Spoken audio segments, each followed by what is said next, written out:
तो ये कहानी एक बहुत बड़े बिजनेसमैन लड़के की है जिसका नाम मिनक्यू होता है। उसे एक बहुत ही खतरनाक बीमारी थी। उसे इंसानों से एलर्जी होती है। जब भी वो किसी इंसान को हाथ लगाता या छूता, उसके जिस्म पर दाने होने लगते, लाल रंग की जिल्द हो जाती, यहाँ तक कि सांस लेने में भी दिक्कत होती थी। मिनक्यू अपनी इस बीमारी से बहुत तंग था। वो आम इंसान की तरह जिंदगी गुजारना चाहता था। उसे भी अपनी जिंदगी में कोई दोस्त चाहिए थी। उसे शादी करनी थी, मगर अपनी इस बीमारी की वजह से वो हमेशा अकेला रहता। यही वजह थी कि उसने अपने आप को 10 साल से घर में कैद किया हुआ था। मिनक्यू अपना इलाज अपने घर पर ही करवाता था। एक दिन उसका डॉक्टर घर पर आता है और मिनक्यू से कहता है कि वो अपनी इस बीमारी के साथ रहना अब सीख ले, क्योंकि उसकी इस बीमारी का कोई इलाज नहीं था। साथ ही वो उसे हाथ पर बांधने के लिए एक घड़ी देता है जिसमें अलग अलग तरह के रंग थे जो इसकी एलर्जी की हालत को बताएंगे। नीले रंग में एलर्जी नॉर्मल, पीले रंग में हल्का सा अटैक होगा, ऑरेंज में मिनक्यू की वेन्स नसें काम करना बंद कर देंगी और जैसे ही लाल रंग होगा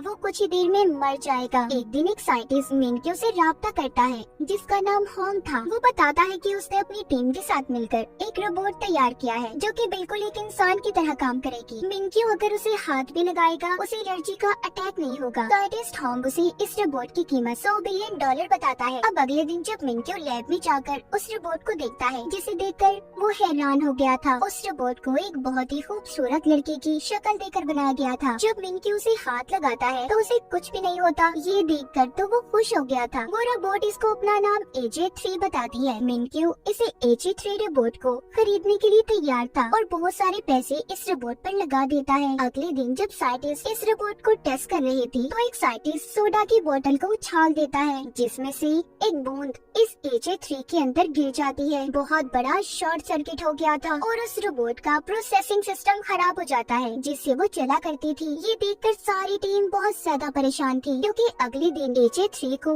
मिनक्यू के पास डिलीवर करना था। ये लोग उससे पैसे भी ले चुकी थी। सारी टीम सोचती है कि इस रोबोट को तो ठीक करने में बहुत वक्त लगेगा, इस तरह इनकी मिनक्यू से डील भी कैंसिल हो जाएगी। इसलिए होंग को यहाँ पर एक आइडिया आता है। इसने AJ3 को अपनी एक बहुत ही पुरानी दोस्त जिसका नाम जिया होता है उसकी शक्ल देकर बनाया था, तो इसीलिए अभी उससे मिलने जाता है और सारी बात बताता है। इसका प्लान दरअसल मिनक्यू के पास जिया यानी कि असल इंसान को रोबोट बनाकर बेचने का था। पहले तो सारी बातें सुनकर जिया मना कर देती है, लेकिन जब होंग उसे पैसों की लालच देता है क्योंकि जिया बहुत गरीब थी तो इसीलिए वो इस बात को मान गई थी। साइंटिस्ट की टीम जिया को अपने लैब में ले जाकर रोबोट AJ की सारी बातें सिखाती है कि वो काम कैसे करती है, उठती कैसे है, पानी कैसे देती है, सब कुछ। फिर उसे रोबोट की तरह सेम कपड़े पहनाए जाते हैं, बालों में वे और आंखों में लेंस लगाए जाते हैं जो कि एक कैमरे की तरह काम करेंगे जिससे ये लोग जिया और मिनक्यू पर नजर रख सकते थे। अब खैर जिया को एक रोबोट की तरह तैयार करके मिनक्यू के घर भेज दिया जाता है। जैसे ही मिनक्यू इसके बड़े से ताबूत को खोलता है जिया तो उसे देखकर डर गई थी। दरअसल यहाँ पर हुआ कुछ यूँ था। कुछ दिन पहले जिया ने मिनक्यू को खाना डिलीवर किया मगर मिनक्यू को वो खाना अच्छा नहीं लगा था, इसीलिए उसने जिया को पैसे भी नहीं दिए। जब जिया ने उसे रोकने की कोशिश की तो मिनक्यू वहाँ से भाग गया ताकि जिया उसे हाथ न लगा पाए जिससे उसे एलर्जी होगी। मगर मिनक्यू को ये सब बातें याद नहीं थी। अब ये होंग को कॉल करता है और जिया यानी के रोबोट की इस डर और गुस्से के बारे में पूछता है। होंग ये सुनकर उसे एक कहानी सुनाता है। कहता है इस रोबोट AJ3 के 2 मोड है, एक ऑपरेशनल और दूसरा फ्रेंड मोड। ऑपरेशनल में वो गुस्सा और नाराज हो जाती है जबकि फ्रेंड मोड में इंसानों की तरह बर्ताव करेगी। होंग साथ ही मिनक्यू से ये भी कहता है उसकी गर्दन के पीछे एक बटन है, तुम उसे दबा दो सब ठीक हो जाएगा। अब मिनक्यू ऐसा ही करता है और जिया का टेस्ट लेता है। मतलब कि उसके सामने तो वो एक रोबोट ही थी ना। मिनक्यू देखना चाहता था कि ये सभी सही से काम करते भी है या नहीं। तभी होंग की लैब की लाइट चली जाती है। अब ये सब कुछ जिया को अकेले ही संभालना था क्योंकि होंग तो अब उससे राब्ता नहीं कर सकता था। मिनक्यू सबसे पहले एक बॉक्स खोलने का कहता है जिसको एक मैथ की कोड के हिसाब से खोलना था, मगर जिया का मैथ तो बहुत ही कमजोर होता है तो इसीलिए वो उस बॉक्स को तोड़ देती है। दूसरा टेस्ट उसका एक उबले हुए अंडे को छीलने का था जिसे उसको 10 सेकंड में पूरा करना था। जिया अब क्योंकि रेस्टोरेंट में काम करती थी इसीलिए इस टेस्ट को बड़े ही आराम से पास कर लेती है। मिनक्यू उसकी इस बातों से बहुत खुश हो गया था और उसे अपने साथ रखने का सोच लेता है। जब उधर लैब की लाइट आती है होंग उसकी टीम जिया के लेंस से जुड़ जाते हैं। वो देखते हैं कि जिया मिनक्यू पर चिल्ला रही थी क्योंकि वो तो उसकी बैटरी चेक करने के लिए उसके कमर पर हाथ रखता है। इसीलिए अब मिनक्यू होंग को कॉल करके कहता है तुम मुझे धोखा दे रहे हो, इस रोबोट की तो बैटरी ही खराब है। वो ये सुनकर कहता है देखिए ऐसा कुछ नहीं है और जब भी तुम्हें लगे कि इस रोबोट में कोई प्रॉब्लम है तो तुम इसे मेरे पास ले आना, मैं ठीक कर दूंगा। अगर तुमने उसे हाथ लगाया तो शॉर्ट सर्किट भी हो सकता है।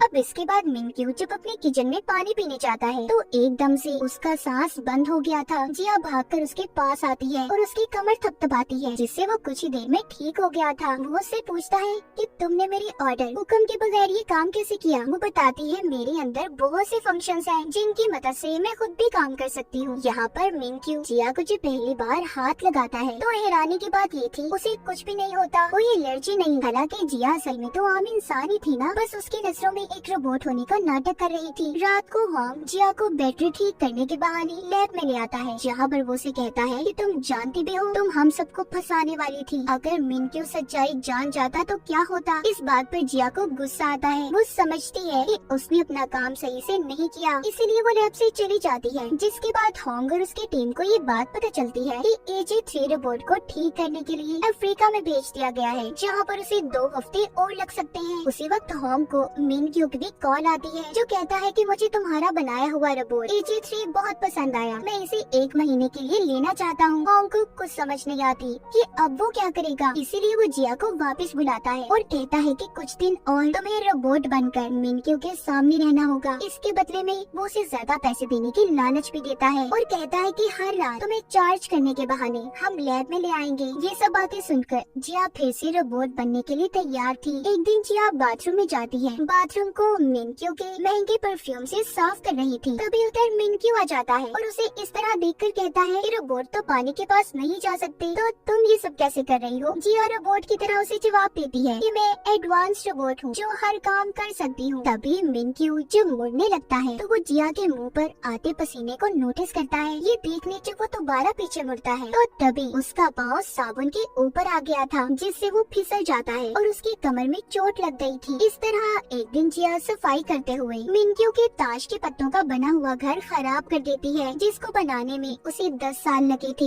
ये देखकर मिनक्यू को गुस्सा आ जाता है। तभी जिया कहती है मेरी बैटरी 5% रह गई है और होती बंद होने का नाटक करती है। मिनक्यू होंग को अपने घर पर बुलाकर पूछता है कि आखिर तुम्हारे रोबोट में क्या मसला है, उसकी गलतियों की वजह से मेरे नुकसान हो रही है। होंग कहता है मुझे थोड़ा टाइम दे, मैं इसे ठीक कर दूंगा। एक दिन मिनक्यू के खास मेहमान ने घर पर आना था तो इसलिए वो जिया को बाहर निकलने से मना करता है। दरअसल उसका खास मेहमान एक लड़की थी जिसे मिनक्यू बहुत पसंद करता था। अब वो लड़की जब उसके घर आती है और मिनक्यू से मिलते हुए उसके कंधे पर हाथ लगाती है, उसको एलर्जी होने लगी थी। वो लड़की मिनक्यू की इस बीमारी के बारे में नहीं जानती थी, तो इसीलिए वो एक मीटिंग का बहाना बनाकर वहाँ से भागकर घर के अंदर आ जाता है और उस कमरे तक पहुँचने की कोशिश करता है जहाँ पर उसकी एलर्जी के इंजेक्शन थे, मगर कमजोर होने की वजह से इंजेक्शन को नहीं लगा पाता। तभी ये देखकर उधर जिया आती है। मिनक्यू जमीन पर बेहोश पड़ा था। यही से कहानी हमें उस वक्त की दिखाई जाती है जब मिनक्यू को ये बीमारी नहीं थी, उसके लिए सब कुछ नॉर्मल था। मिनक्यू ने जब ताश के पत्तों का पहला घर बनाया तो बहुत खुश हुआ। एक दिन छोटे मिनक्यू की बर्थडे पार्टी थी, बहुत से लोग जमा होते हैं, सभी बहुत खुश थे। जब पार्टी से मिनक्यू अपने मॉम डैड के साथ घर जा रहा था तो उसका गुब्बारा उसकी डैड की आंखों के सामने आ गया, जिससे उन्हें सामने से आने वाला ट्रक नजर नहीं आया और उनकी गाड़ी का एक्सीडेंट हो गया, जिसमें मिनक्यू के मॉम डैड मारे गए। उनके फ्यूनरल पर बहुत से लोग जमा थे। तभी मिनक्यू का बड़ा बनने की कोशिश में लगे थे। दरअसल उन्हें मिनक्यू से कोई मतलब नहीं था, वो सब तो इसकी डैड की जायदाद के पीछे पड़े थे। तभी एक दिन मिनक्यू को एक लिखा हुआ नोटिस मिलता है जो कि मैडम एक्स का था, जिनके बारे में हमें आगे जाकर पता चलेगा, जिसमें लिखा था कि बच्चे तुमने किसी भी पेपर्स पर साइन नहीं करने। एक दिन जब वो अकेला बैठा था तो उसके पास उसका दोस्त आता है जिसके पास एडॉप्शंस के पेपर थे। वो कहता है देखो इस पर साइन कर दो, जिसके बाद तुम मेरे भाई बन जाओगे। मिनक्यू भी उन पेपर्स पर साइन कर देता है। तभी वो देखता है उसके दोस्त का हाथ एक शैतानी हाथ में बदल गया, जिससे डरकर वो वहाँ से भाग जाता है। अब उसका दोस्त अपने डैड के पास वापस आकर जब उन्हें वो पेपर्स देता है तो मिनक्यू ने आखिरी सफ़े पर अपने साइन की बजाय कुछ और लिखा था। उधर मिनक्यू अपने घर में आकर अकेला रहने लगा। उसके दिमाग में ये बात बैठ गई कि लोग बहुत गंदे हैं, वो उसकी जायदाद के पीछे पड़े हैं, इसीलिए जब से उसे इंसानों से एलर्जी होने लगी। ये बात उसके खास डॉक्टर के अलावा कोई भी नहीं जानता था। इसी के साथ कहानी दोबारा प्रेजेंट मौजूदा दौर में आती है, जहाँ पर मिनक्यू को अब होश आ गया था। वो अपने पास जिया को पाता है, उसे बताता है कि मैंने सपना देखा, सभी लोग मेरे दुश्मन हैं। वो ये देखकर हैरान था कि वो बिल्कुल ठीक हो गया है। अब वो जिया के साथ और ज्यादा वक्त गुजारने लगा। एक दिन वो उसी लड़के से मिलने जाता है जिसे वो पसंद करता था। अब वो लड़की जाती हुई मिनक्यू से फिर से हाथ मिलाकर जाती है, तो तभी उसे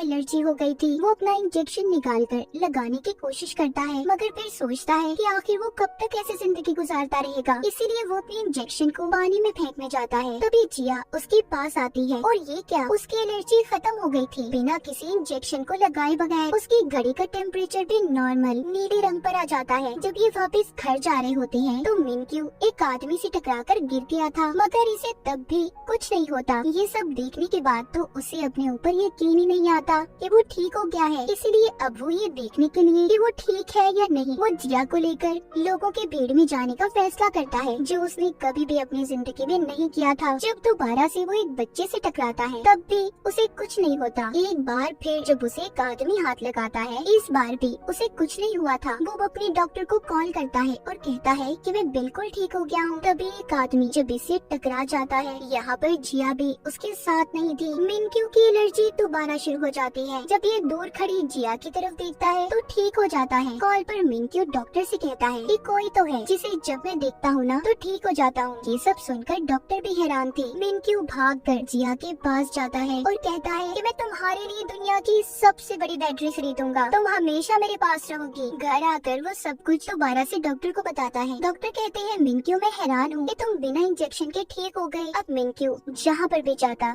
जिया को अपने साथ साथ रखता। उसकी नजर में तो अब भी वो सिर्फ एक रोबोट थी। उधर लैब में दिखाया जाता है असल AJ3 रोबोट ठीक हो गई है, मगर उसे ठीक से काम करने में कुछ वक्त अभी और लगने वाला था। जब जिया को ये बात पता चलती है कि AJ3 रोबोट ठीक हो गई है तो उदास हो जाती है, क्योंकि अब इसे भी मिनक्यू के साथ रहने की आदत हो गई थी। एक दिन मिनक्यू जिया को होटल में लेकर जाता है, जहाँ पर वो लड़की अपने डैड के साथ आई हुई थी जिसे मिनक्यू पसंद करता था। वो जिया को ले जाकर एक अलग टेबल पर बिठा देता है। ये बात जिया को बहुत बुरी लगती है। जब मिनक्यू वापस आता है तो वो उसे ठीक से बात नहीं करती। अब मिनक्यू भी जान गया था कि वो तभी महफूज है जब AJ3 रोबोट यानी कि जिया उसके साथ होगी। एक दिन जब वो गैस स्टेशन पर रुकता है तो क्रेडिट कार्ड लेते हुए उसका हाथ वहाँ के वर्कर के हाथ से लग जाता है। थोड़ा आगे जाने पर जब वो इस बात को नोटिस करता है कि उसे किसी ने हाथ लगाया तब भी उसे कुछ नहीं हुआ। ये सारी बातें जब वो अपने डॉक्टर को बताता है तो वो कहते हैं देखो अब तुम ठीक हो गए हो तो उस रोबोट को भेज दो ना जिसे तुमने अपने घर में रखा है। मतलब जिया की बात हो रही थी यहाँ पर, मगर दिल ही दिल में तो मिनक्यू को जिया से प्यार हो गया था। अब वो हॉन्ग के पास जाता है और उसे अपने दिल की बात बताता है। ये बात सुनकर वो कहता है कि तुम एक रोबोट की बात कर रहे हो जिसे पहले से डिजाइन किया गया था। मिनक्यू कहता है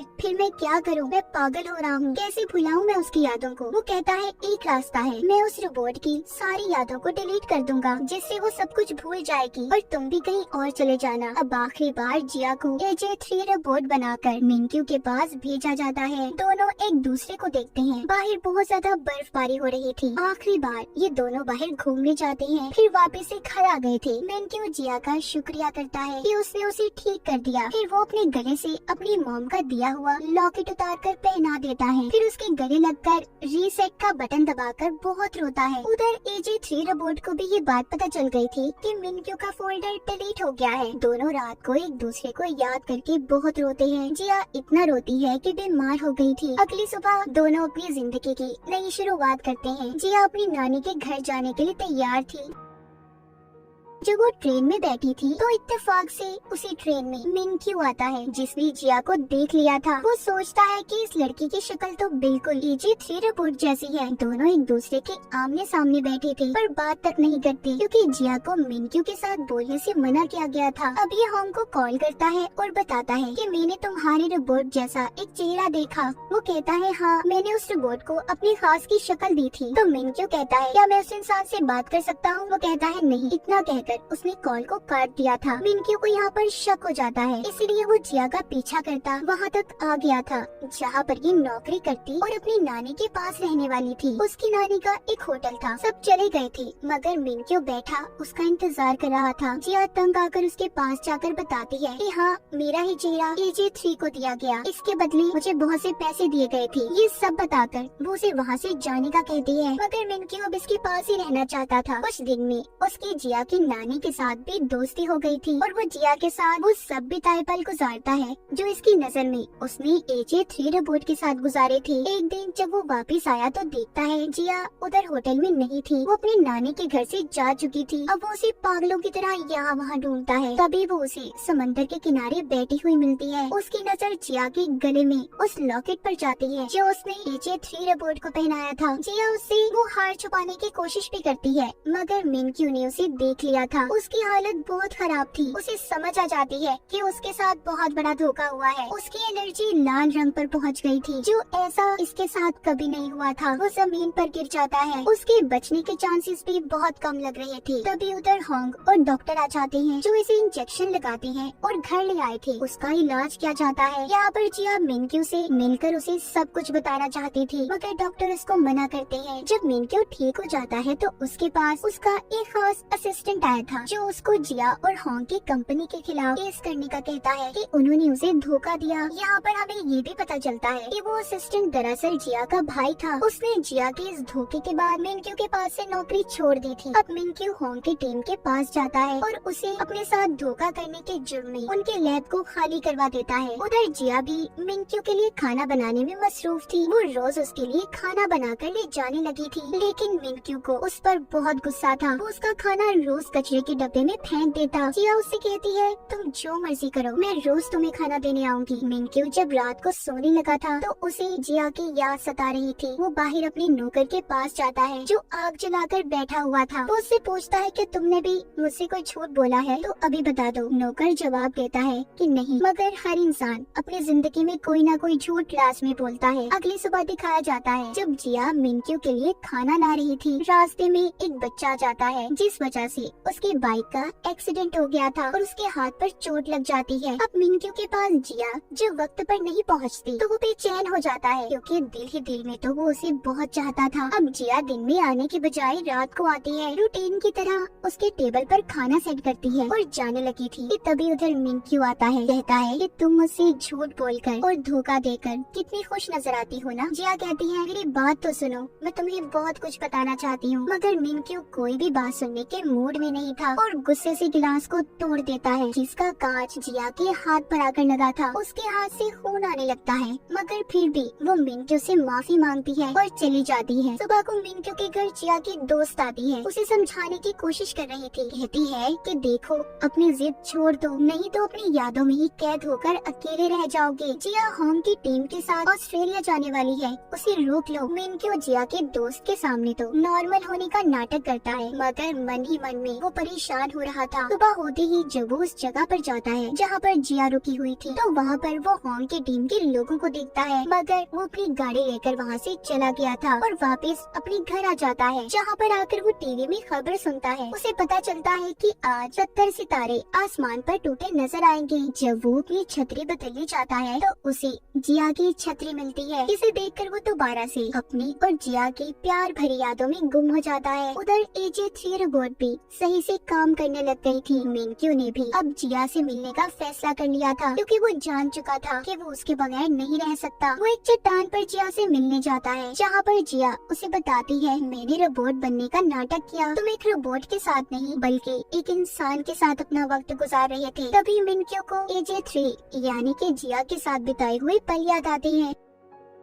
वो कहता है और सच सच बताओ जिया, तुमने मेरे से और कितने झूठ बोले हैं। मैं कितना पागल बेवकूफ इंसान था ना कि असल इंसान और रोबोट में फर्क ही नहीं कर सका। जिया कहती है नहीं, मैंने तुमसे इसके अलावा कोई और झूठ नहीं बोला। तुम्हारे साथ तो वक्त गुजारना मुझे अच्छा लगता था। इस बात पर वो उसे अपने पास बैठने का बोलता है और कहता है अब जो भी बात तुम्हारे दिल में है ना सब बता दो मुझे। वो कहती है मैंने तुम्हारे साथ जितने भी पल बिताए मुझे सब याद है। मैं तुम्हें कभी खोना नहीं चाहती थी और मैंने कई बार कोशिश की कि तुम्हें सच बता दूं, सिर्फ इस वजह से रुक गई कि कहीं तुम्हारी एलर्जी दोबारा से ना हो जाए, क्योंकि ये सब कुछ तभी खत्म हुआ जब तुमने पुरानी यादों को अपने दिमाग से निकाल दिया। ये सुनकर मिनक्यू जिया को अपने पास करता है, मगर फिर उसे याद आ जाता है कि उसे तो एलर्जी है। वो जिया से कहता है, हमारा साथ यही तक था, तुम अपने रास्ते और अब मैं अपने रास्ते। मैं दूर चला जाऊंगा सबसे, जहाँ पर इंसान मेरे करीब न आए, और पहले की तरह जिंदगी गुजारने लगूंगा। ये सुनकर जिया उसे रोक लेती है और बहुत रोती है, कहती है, प्लीज नहीं जाओ, मैंने तुमसे बहुत प्यार किया है, तुम ही वो इंसान हो जिसका मुझे मेरी जिंदगी में इंतजार था। ये सुनकर मिनक्यू जिया को गले लगा लेता है। आसमान पर बहुत से तारे टूटते हुए नजर आते हैं। सुबह दोनों लंबी ड्राइव पर जाते हैं। जब कैफे से मिनक्यू कॉफी लेता है तो देखता है उसकी घड़ी में फिर से एलर्जी का साइन शुरू होने लगा है। लेकिन जब मिनक्यू जिया को गाड़ी में सोता हुआ देखता है, उसकी एलर्जी नॉर्मल हो जाती है। फिर वो उसे घर छोड़कर जल्दी मिलने का कहता है, जिसके बाद घर आकर वो अपने डॉक्टर को कॉल करता है। डॉक्टर मिनक्यू से कहते हैं, तुम्हारी बीमारी का कोई भी मुकम्मल इलाज नहीं है, ये बीमारी कभी भी आ सकती है और कभी भी जा सकती है। अगले सीन में दिखाया जाता है एक अमीर आदमी जिसका नाम मार्टिन होता है, AG3 रोबोट को होंग से खरीदने आता है, जो अब ठीक हो गई थी। वो कहता है, इस रोबोट को मैं एक खतरनाक हथियार के तौर पर इस्तेमाल करूंगा। वो उसे होंग की टीम से ले जाता है। ये रोबोट दरअसल होंग की टीम को मार्टिन ने ही बनाने का बोला था। अब जब मिनक्यू आता है और AG3 के बारे में पूछता है तो होंग उसे बताता है कि उसे तो मार्टिन ले जा चुका है, जो कि खतरनाक मुजरिम है। उधर मार्टिन AG3 को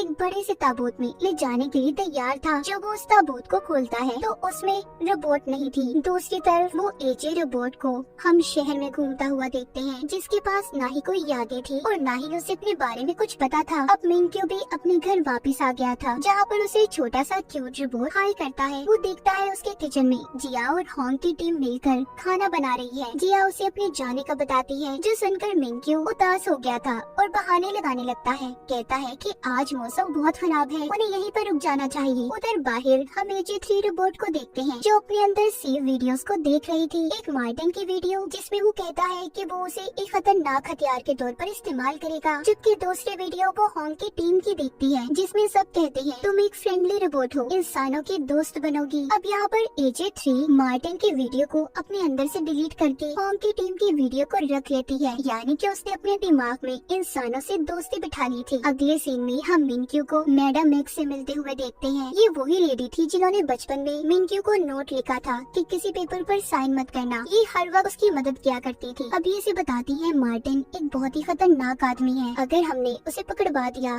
तो बहुत से लोगों का भला हो सकता है। उसके खिलाफ सबूत एक आदमी के पास है। जिसके बाद मिनक्यू उस आदमी से मिलने जाता है और उसे सबूत देने का कहता है, पर वो आदमी थोड़ा डर रहा था। लेकिन मिनक्यू कहता है, देखिए, आपकी हिफाजत हमारी पुलिस टीम करेगी, आपको डरने की कोई जरूरत नहीं। इसीलिए वो आदमी अब मिनक्यू को मार्टिन के खिलाफ सबूत देने के लिए तैयार था। मिनक्यू ने वो सबूत पुलिस को पहुंचवा दिए थे। जी अभी मिनक्यू को ऐसी जगह पर ले जाती है जहाँ पर AJ3 को खरीदने की बहुत बड़ी डील चल रही थी। लेकिन वहाँ जाकर मिनक्यू को पता चलता है कि AJ3 रोबोट तो गुम हो गई है। उधर मार्टिन भी इस चीज से परेशान था कि AJ3 के अंदर उसकी सारी बातें रिकॉर्ड थी। उसे डर था कि इस बारे में अगर पुलिस को पता चल गया कि वो कहीं का नहीं रहेगा और पकड़ा जाएगा। इधर सड़कों पर घूमती हम AJ3 रोबोट को देखते हैं, जिसको अपने बारे में कुछ भी नहीं पता था। वो जाकर एक भिखारी के पास बैठ जाती है और उससे अपना एड्रेस पता पूछती है। उधर हर कोई इसे ढूंढ रहा था। जिया और मिनक्यू सड़कों पर उसे तलाश कर रहे थे, जबकि होंग की टीम CCTV कैमरास को चेक कर रही थी। लेकिन जल्दी मार्टिन के आदमियों को AJ3 रोबोट की लोकेशन का पता चल जाता है। अब उसके सामने दो अजनबी लोग आकर वैन को रोककर कहते हैं कि हम तुम्हारे रिश्तेदार हैं। वो AJ3 रोबोट उनकी वैन में बैठ गई थी कि तभी पुलिस उतर आ जाती है। उन्होंने मार्टिन और उसके लोगों को गिरफ्तार कर लिया था। AJ3 को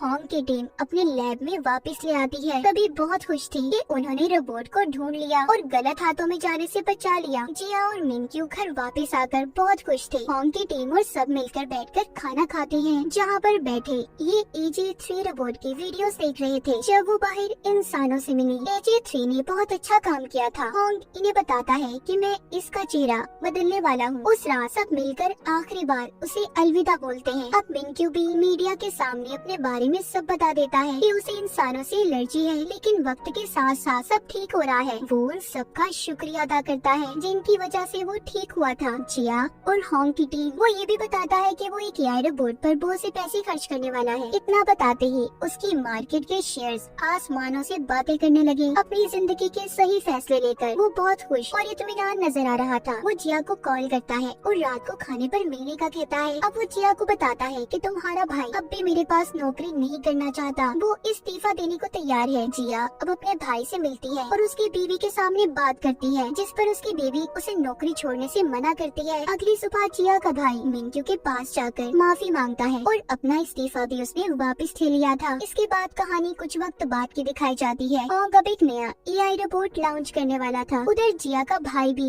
मिंक्यू की कंपनी का बहुत बड़ा मैनेजर बन जाता है। हम जिया को देखते हैं जो अपनी कंपनी के लैंप्स कस्टमर्स को दिखा रही थी। कुछ देर के बाद उसने मिंक्यू से मिलने जाना था, जहाँ पर हॉन्ग की टीम और उसके भाई की फैमिली पहले ही मौजूद थी। वो उसके घर आ जाती है। उसके घर के बाहर एक गाड़ी रुकती है, जिसमें से एक फौजी उतरकर बाहर आता है। वो कोई और नहीं बल्कि मिंक्यू था, जो अब एक सोल्जर बन चुका था। जिया उसके पास आने लगती है, तभी फिसल गई थी। मिंक्यू उसे संभालता है और उसे बहुत ही गौर से देख रहा था। मतलब ये सब अपनी जिंदगी में बहुत आगे बढ़ गए थे। मिंक्यू की बीमारी भी बिल्कुल ठीक हो गई थी। इसी खूबसूरत लम्हे के बाद दोनों को मिंक्यू के घर की तरफ जाता हुआ दिखाया जाता है, जहाँ पर सभी इनका इंतजार कर रहे थे। और इसी के साथ ये सीरीज यहीं पर खत्म हो जाती है।